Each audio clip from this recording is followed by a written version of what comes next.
أعوذ بالله من الشيطان الرجيم. بسم الله الرحمن الرحيم. ثم إلى ربكم مرجعكم فينبئكم بما كنتم فيه تختلفون. Ngicela u-Allah angivikele kusathane ongathandwa. Egameni lika Allah onomusa onesihawu. Uthi u-Allah emva kwalokho, Allahu Akbar. Emva kwalokho kusenkosini yenu ukuphindela kuye.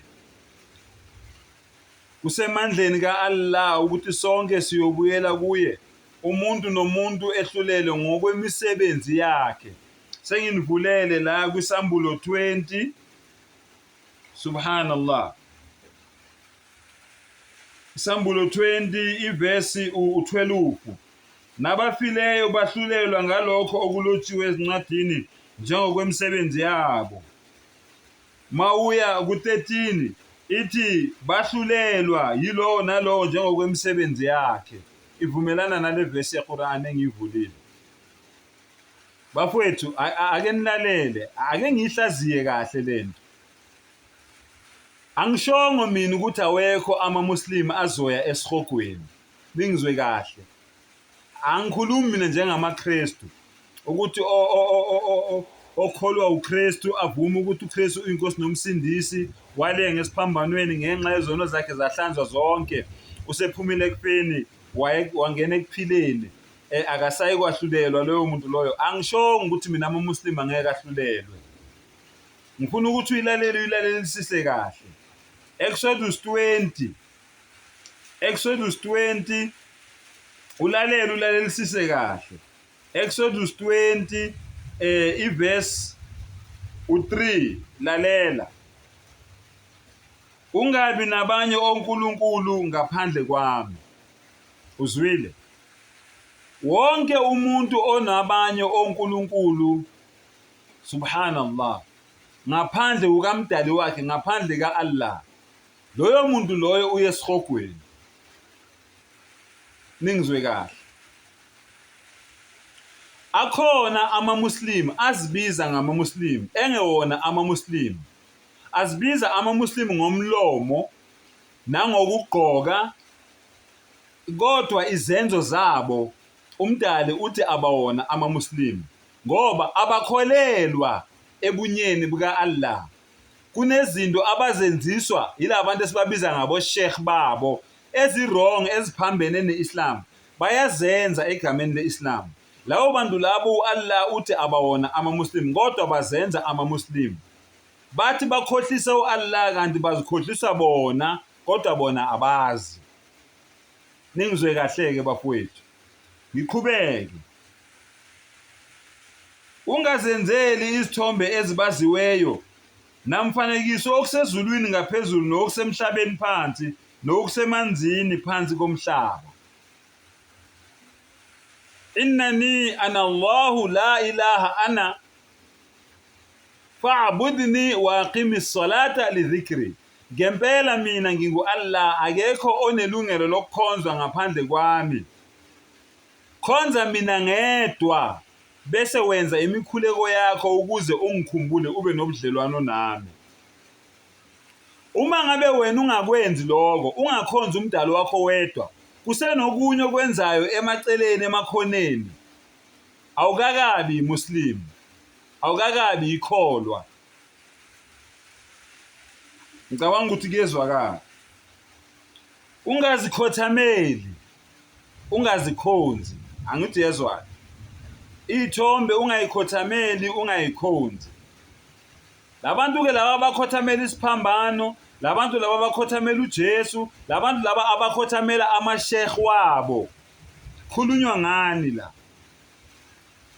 Ungaliphathi ngeze igama likaJehova uNkulunkulu wakho.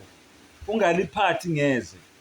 Wena oqamba manga uthi uyiMuslim ngokugqoka nangokukhuluma ngomlomo kodwa izenzo zakho zibe zisho kunye, uphatha ngeze igama likaMdali wakho. Nani nina nonke nina enitshela ukuthi ningamakholwa kodwa izenzo zenu zibe ziphambene nokukholwa, niphatha ngeze igama likaMdali. Ulaleleke.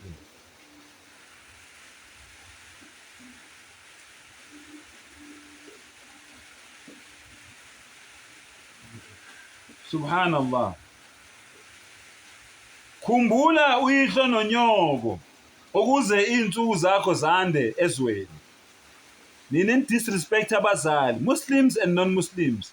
Nina eningahloniphi abazali.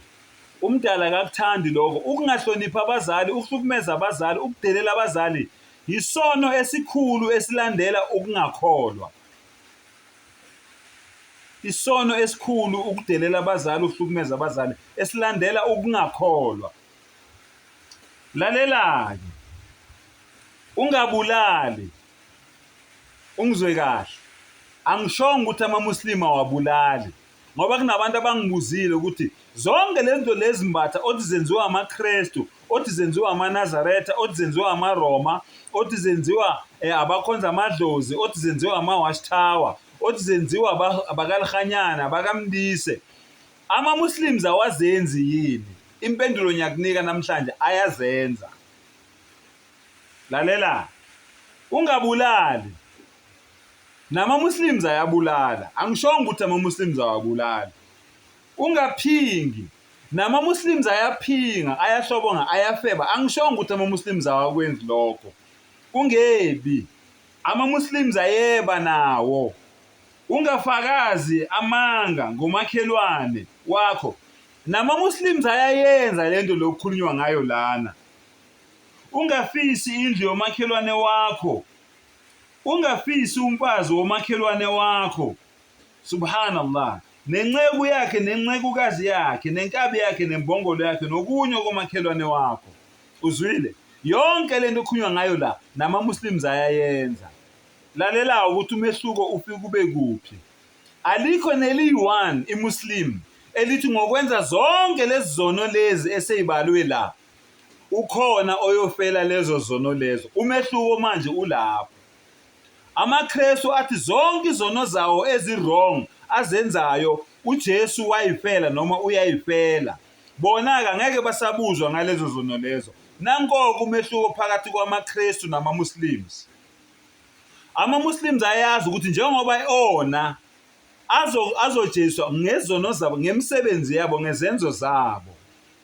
Njengoba ama-Muslims ebhizi namabhid'a nemifakela nezinto ezintsha nezinto ezintsha la ku-Islam, azi kahle ama-Muslims ukuthi ayesihogweni ngaloko. Labantu abazibiza ngama-Muslims bebhizi namabhid'a, uma mfowethu ufile wena unaleyo nkolelo leyo yokuthi le bhid'a le wena oyenzayo i-act of ibada, isenzo esihle umdali asithandayo. Mawungafa wena naleyo nkolelo leyo ubhizi uyenza leyo nto leyo, wazi mfowethu nawe dadewethu ukuthi uyesihogweni. Akusho mina, kusho Allah, kusho isithunywa sakhe uMuhammad sallallahu alayhi wasallam.